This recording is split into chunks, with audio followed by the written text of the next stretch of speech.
Welcome. Today on today's video, we're going to be talking to Blake Young. He is the Chief Technical Officer at Primary Weapon Systems here in Boise. And we're going to be doing a little bit of a rags to riches, a little your journey to stardom, if you will. And yeah, so let's get going. How are you? I'm good. Good. Really good. Good. So Blake started out, you went to BSU, obviously, I did. and then you worked in the lab too, right? I did. So we're in the new product development lab right now. Blake worked in the new product development lab and then was the manager of the new product development lab. He was actually my manager when I was a student at the NPD lab in this room. Looks a little bit different now. Does look a little bit different. But- Got some of the same machines. Yeah, a few of them. Yeah. That one back there. That one, the mill, The mill. in the back. Mhm. There's And- a little injection molder that I bought over there. Oh, you bought that one? Yeah, I love that thing. I just grabbed it from Travis on Wednesday because we're going to start using Travis it again. Dean? Yeah, he was borrowing it. Nice. Yeah. Yeah, when he was at It's Alive, they were borrowing it. So, yeah, so then you went from managing the lab to Gemtech and Smith & Wesson, and now you're at Primary Weapons. So, Mhm. talk to us a little bit about what what you learned and did at the lab and your journey a little bit. So, I think one of the major things that the lab kind of taught me and got me going on was just the interaction with customers. A lot of project management skills, but a lot of customer involvement, how to talk to people and how to manage projects with customers. I think that was one of the big things that it taught me. And obviously, lots of hours in SolidWorks, lots of modeling time, Yep. and then the experience of prototyping and being able to build whatever you wanted to build was invaluable, I think. And that kind of that mentality kind of leads through my entire career. You don't have to trust that something's going to work. You can just build it and test it and know if it works or not. Yeah. And I remember Steve Hatton, who I'm hoping everybody knows who Steve is. Yeah. He was the manager that hired me on as a student. And now he's, I don't know what his title is. Executive director. Executive director of Yeah. Tech Help, yeah. So, Big cheese. one of the things he did one time, we were in a customer meeting, and he cut a piece of cardboard out, and he looked at the customer, was like, "This is the size I want," and so he cut it out of cardboard, and he said, "This is what you're telling us you want," and he goes, "Man, that looks like a pack of cigarettes. No, that's not what I want." Nice. And so that kind of experience, it shows you, prototypes don't have to be perfect. They can be really rough and describe what you're thinking really quickly. Yeah. Better than a picture, right? Yeah. So with the new technologies that there are now, prototyping machines are so cheap, Yep. and I'm kind of jealous of all the toys you guys have now, because Well, you're getting a new I toy. only have an FDM. Yeah, but you're getting a new personally, super metal 3D Yes, printer. we that we'll are. probably talk about Yes, that later. We are. But that's a big thing that we found, and is obviously when you were managing the lab, we were more of a service bureau for 3D printing because we had one of the only non-FDM 3D printers in the valley, in the Boise Treasure Valley. Probably in Idaho. And probably Yeah. in Idaho, yeah. And so that was a really big part of what we did. But as 3D printing has morphed, we've gone to diversify not only the students, but the equipment, so we do a lot more project work and a lot less just, hey, here's my part, print it for me. But what we found is that having access to a little bit cheaper 3D printing technologies has really benefited the companies that we work for and the students because they get to see that feedback. And a lot of times we talked about this with Travis in our last video. There's this big misconception in academia that you have to design it you design it in CAD, do all these calculations, and you need to be 100% sure before you ever make anything. And that's been, we've had to kind of break down some students in that way when it comes to like, no, you like get some cardboard out, get some popsicle sticks out, model something really rough and just get it in your hand to make sure, because a lot of times I've modeled things and then printed it out and been like, that is 10 times smaller than I thought it was Yeah. going to be. Yep. Because everything looks so big on a screen. Yeah, it's true. But I will tell you, I am an advocate to use your degree. So, That's good. sorry. Boise State. But Plug Boise State in there. no, I've multiple times. I remember at Gemtech, we designed a new suppressor, and I had done the calculations for the strength of the tubing that we put on the outside of the suppressor, and people were looking at it going, "This is gonna break. Like it's gonna break. It's too thin." And I was confident in my numbers, Mm-hmm. and we did endurance testing and stress testing, and we got that thing hot, and it did Mhm. not break. There you And to this day, I think it's still the wall thickness, and it's aluminum on a 45 suppressor. It's only 40 thousandths thick, Wow. and you would think it's too thin, but it's not.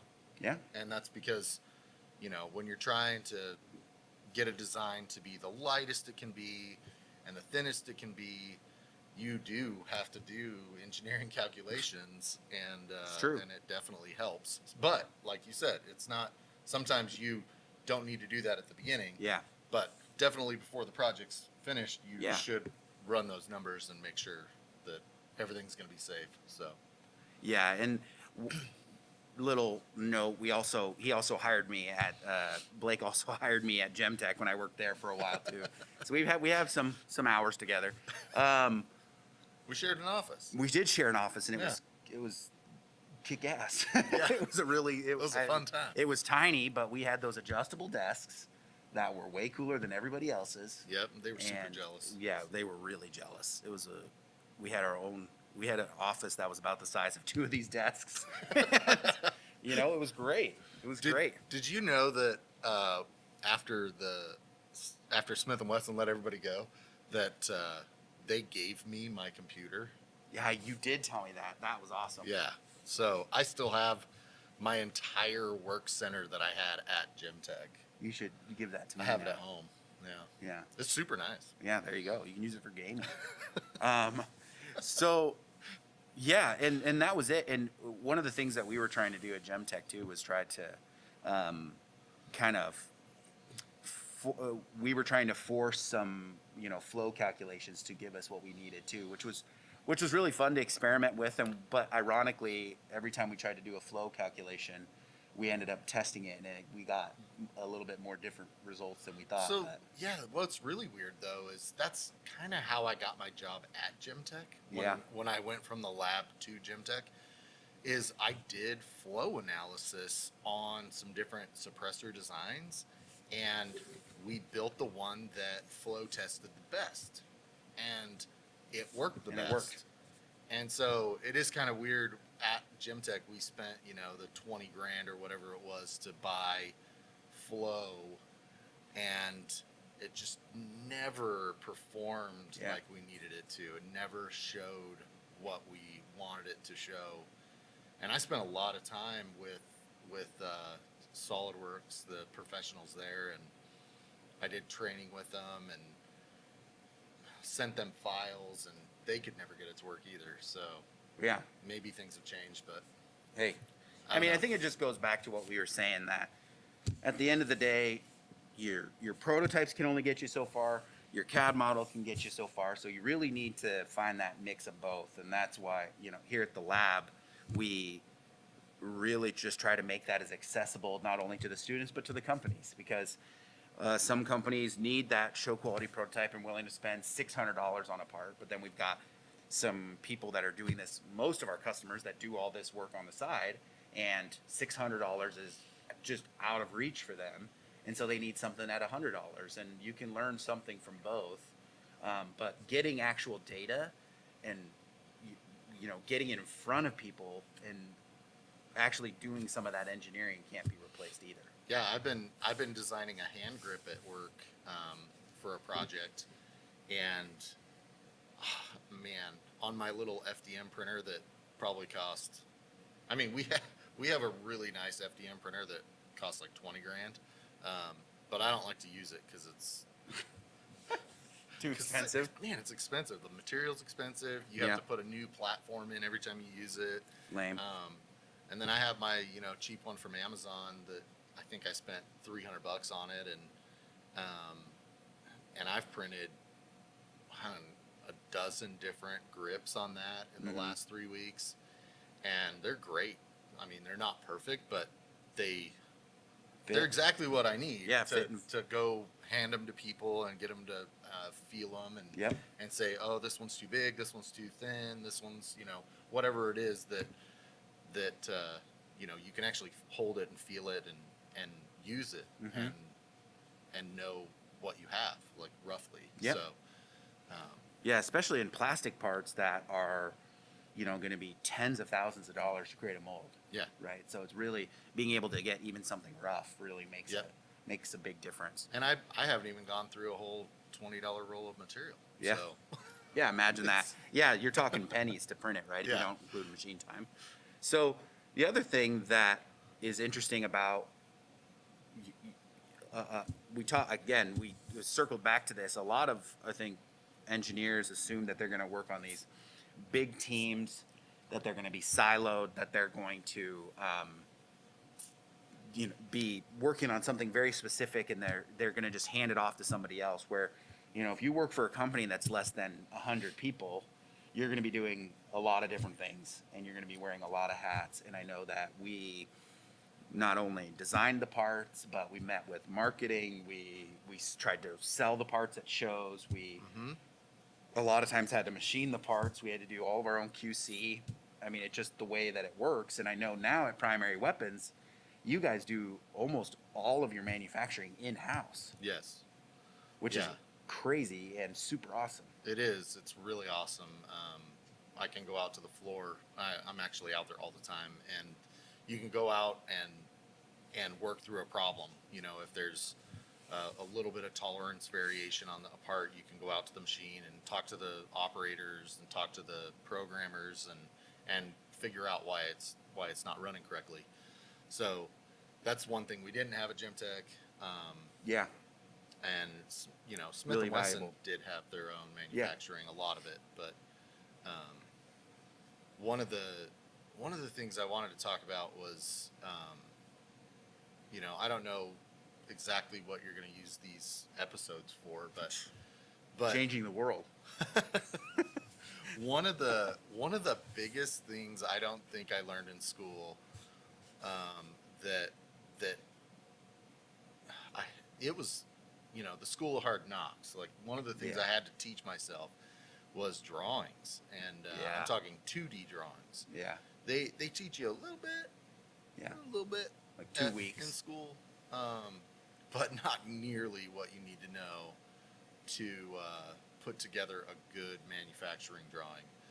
And I'm not gonna lie, I still don't know everything, but I'm learning, Mhm. and I've learned a lot. And at Smith and Wesson, they let us do the GD&T course. Yep. Which was That was awesome. right before you left. Yeah. I was glad I got in on it before That I was left. awesome. Yeah. That was a good trip too. Yeah. That was a fun trip. But that whole how to create drawings properly, how to do GD&T, which is general dimensioning and tolerancing, just in case people don't know. For the layman. And it's funny because, if you go to school to be a machinist, they teach you all of these things. They teach you GD&T because you have to know how to read the A drawing. prints to make the parts. Yep. But in engineering school, at least here, they didn't teach us how to make the prints. Yep. And you're definitely, if you're working for a small company, like you said, we were in charge of not only creating the CAD files, we created the drawings. We even did a lot of the inspection when the Mhm. parts came in from Manufacturing. manufacturers. We would have to inspect the parts and make sure they were within tolerance, and so we did a lot of those things at Primary. Luckily, we have metrology that does all the inspecting. It is a little more of a company than Gemtech was, but Yeah. and Well, definitely, and you Smith have and to Wesson because had you're all doing that it a too. lot internally. Yeah, You know, if you're making all your own parts, you can't then just send them out to get measured. I mean, that Right. would be a whole nother step in the process. So, yeah, no, that is really important, and why I've talked to you, and stay tuned to some other episodes. But I'd like to bring you back, especially with our group, and talk about GD&T in a little bit more detail, and maybe we'll do it as a a live stream or whatever else. Feel free to comment below, I guess is what the kids say. Yeah. And Throw a like. yeah, like, subscribe, comment, you know, uh, anyway. But yeah, so that is a huge part, and it is complicated.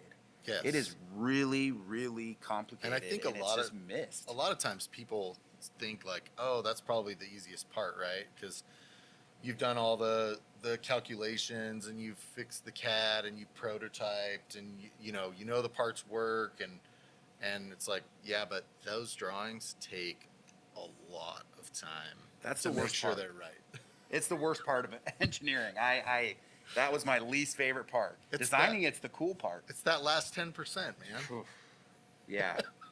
Luckily at Smith and Wesson, we had a team of drafters Yeah. who just kick our stuff over to, and Yeah. then they, make it somebody else's I problem. always thought that was weird, but It is weird, but it whatever. was awesome. it because- was good. Yeah. They had a whole team of people that knew how to do drawings Yep. The right way. the right way, Yeah. and so they didn't have to trust their engineers to do it. But Yep. Because we're but- creative types. I would say though that We can't be trusted. every other company out there Yeah. The engineer. expects the engineers To do it. to not only do the CAD drawings, but to also do the 2D modeling, the drawings, the blueprints, whatever you want to call them, and expects them to do all Yeah. of that. Yeah. Um, For sure. So be prepared. Yeah. Absolutely. If you're a student, Yeah, learn that. Learn Come work that. for the new product development lab. Well, you'll have opportunities to do drawings, and you'll get to learn GD&T and all that good stuff. yeah, So, so that's one thing that you wish you knew, and one thing you wish that you had, access to when you were a student. If you had to give another bit of advice to maybe someone that's trying to, either come up with their own product, because I know you've got several patents of your own, or some advice for some students. I mean, what do you have anything else that you'd like to, little tidbits of knowledge? it's probably a little biased. One of I'll the take bias feedback. one of my biggest things when I was working in the lab, we'd have customers come in all the time, and everybody has really good ideas. There's The best ideas. always products that can make your life simpler. There's products that people need. There's products that people want that they don't need, and that's the industry I'm in. Yeah. Yeah. Very true. Very true. And so the biggest thing that I would say is when you have an idea, do a lot of research. Like Yeah. Google is very powerful, and Google's everywhere. there's a lot of products. Yeah. And if you're gonna launch a new product or try to create a new product, it has to be different, and it has to solve a problem that other people aren't solving. Yeah. You can have Me Too products. I don't think I'll get in trouble for saying this, but Smith and Wesson, man, they Yeah. were a Me Too company, and they preached it Yep. when we were there. They, Yep. That was their niche. yeah, they didn't care that they were a Me Too company, and they would not copy, but they would make products that were very similar to other competitors, and they didn't With care some that improvements. they didn't care that it was Me Too. Yeah. So you can have success with Me Too, but most of the time when you're launching new products, you have to make sure that there is a feature or characteristic of that product that is new and exciting and does something that the competition doesn't do, or or you take multiple competitors and you're kind of blending them all and you're making a product that does all of those things. Yeah. So Well, and that's where a lot of new inventors go straight to intellectual property, and they want to patent their idea. They want to make sure everything is protected, and they don't even know if it's going to work or fulfills that need. And so a lot of times I feel like new people to this industry, or new people to inventorship or entrepreneurship, they almost jump the prototyping and the validation and go straight into patenting, which is a very expensive and very long process. And so I feel Yeah. that if people got a hold of us and spent a fraction of the cost of a typical consulting firm and learned a little bit of information, got some prototypes in the hands of some key people, and made sure that what they were doing made sense, was novel, patentable, and everything else, then yeah, and I've had patents that cost $5,000. I've had patents that cost, like, I think the most expensive one was like $12,000. And all of those things you just talked about, the prototypes and all of that front end work that you do on a product, you can take that with you. Maybe people don't know this, but if you go talk to a patent attorney, in order to become a patent attorney, most likely they have a science degree. So these people aren't dumb. Cooper wants to be a patent attorney. These people aren't stupid, right? Yeah. They've gone to school to get a scientific degree, Yeah. and then they go to more school to become an attorney and practice, patent law. And so you can take these prototypes, you can take all of these things in when you meet with a patent attorney to discuss and describe what the product is Doing. and what makes it different. And that is what's patentable, is what is different, right? What's new. Mm-hmm.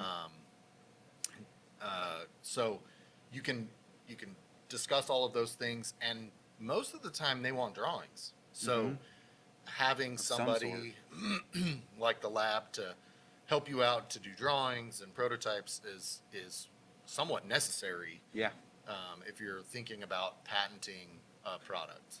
So, And it's not necessarily public. I mean, and there's that whole liability of public disclosure with intellectual property. Right. And I want to do a whole, series of videos with patent attorneys and try to glean some knowledge from that too. But especially since Cooper wants to be one. But that's the point of a non-disclosure agreement, though. Exactly. So NDAs, people sign them all the time, but the whole purpose of that is you're not making that invention or idea public. You're keeping it private and under non-disclosure. So it's not disclosed, because if it's disclosed, it's starts a timeline, starts a clock. it's not patentable either. Yeah. So if it's public knowledge, it's not patentable. It's because it's public. Yeah. So, so that's the whole purpose behind an NDA, is to keep things secret. Yep. So, Awesome. Well, I know you got lots of cool new things at Primary going on. You have a new printer going in. yeah, Super cool. Awesome. I don't they're know what actually you can. moving it into the room today. Nice. So I don't know what you can talk about, but to finish up, if you want to talk about some cool things that you guys are doing at Primary. Yeah. So most of my time at Primary is spent doing day-to-day stuff as a manufacturing engineer, which is a job I do not like. I'm not. And you're maybe looking for, right? I want to hire somebody. Yeah. But whether or not management will let me is a whole nother discussion. Maybe we'll help you with that. That's probably one of the other things we should have talked about, is they don't teach you how to manage the manager when you're in school, but Preach. it's definitely important that you understand how to manage your manager. So anyways,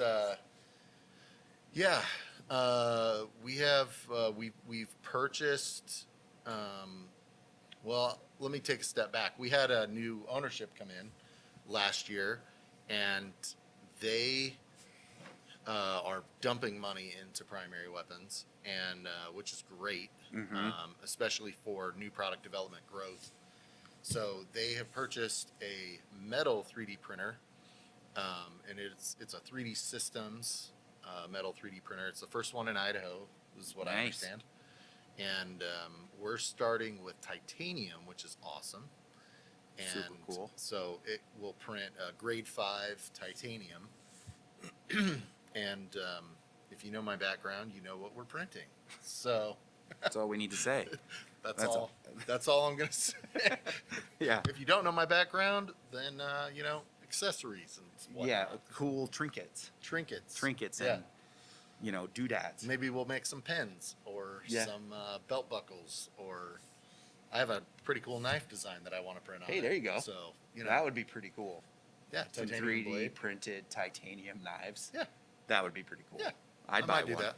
I'd buy one. I'd Uh, say I'd buy one, but then I'd ask you for one for free. Yeah, you're probably gonna get one for free. So, you know, there's gonna be plenty of test builds that we're gonna have to do some test builds and I'm a and do some great stuff, benchmark. so. I'm a great benchmark. and it's only I was looking at the price. I think it's $325 a kilogram is what our price is on material. That's nothing. So, you know, how much does a knife blade weigh? And you start doing some math. I'm gonna say 2 pounds. I'm used to swords. That's $325. Easy. 2.2 pounds. Yeah, there we go.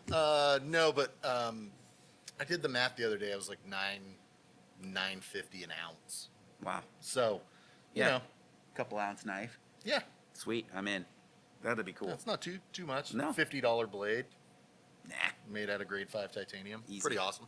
Easy. So yeah, I'm pretty excited about that. I'm trying to convince them right now to buy one of the Projets? MSLA machines. Oh yeah. Um, Yeah. They're like awesome. The Frozen Mega 8K or Yep. the Peopoly XXL. You had to do that. I You're did. just gonna get the same size as we did. You had to get the next size up. Yeah, I have to get the bigger one. Makes sense. But Keeping up the with the Joneses. new Elegoo Jupiter looks pretty awesome too. And it has like automatic resin filling. Whoa. Yeah, That's pretty they're cool. they're on Kickstarter right now, Cool. but yeah, they look pretty awesome. Well- so I might have to wait for that one to come out. Okay. Well, we'll need to bring you back in for a tech talk, and that's what we're maybe Talk. maybe calling it. Not a TED talk, a tech talk. Tech Talk. So- yeah. Not TikTok, No, not TikTok. Tech Talk. We haven't gone down that road yet. So maybe. The students want to. Yeah, but I don't I'm- dance, so yeah, I don't- TikTok's not gonna work for me. Yeah, I dance, but just not on video. All right. Well, thanks, Blake, for coming down for the Yeah. interview. Really appreciate it. I hope the viewers got something out of this, and we hope to do a lot more videos with our alumni from the NPD lab and see what they've been doing, see what kind of knowledge we can glean from them, or at least just have a cool conversation. And yeah, so stay tuned for more videos. Put a comment down below of, some other topics that you might want, and like, subscribe, hit that, or the kids say smash that bell. What is it? The notification something? No clue. Kids say things. I'm basically a kid myself, but I guess I don't know all the lingo. If so you need prototypes, make yeah, a call. NPD, Yeah. NPD Call. Lab. We got a new website coming out, npd.design. So that's gonna be pretty cool. Oh. No.com, it's .design because we're super techie, so we can do cool things like that. Nice. So, all right. Well, thank you again. Thanks, Blake. Yeah, thanks for having me.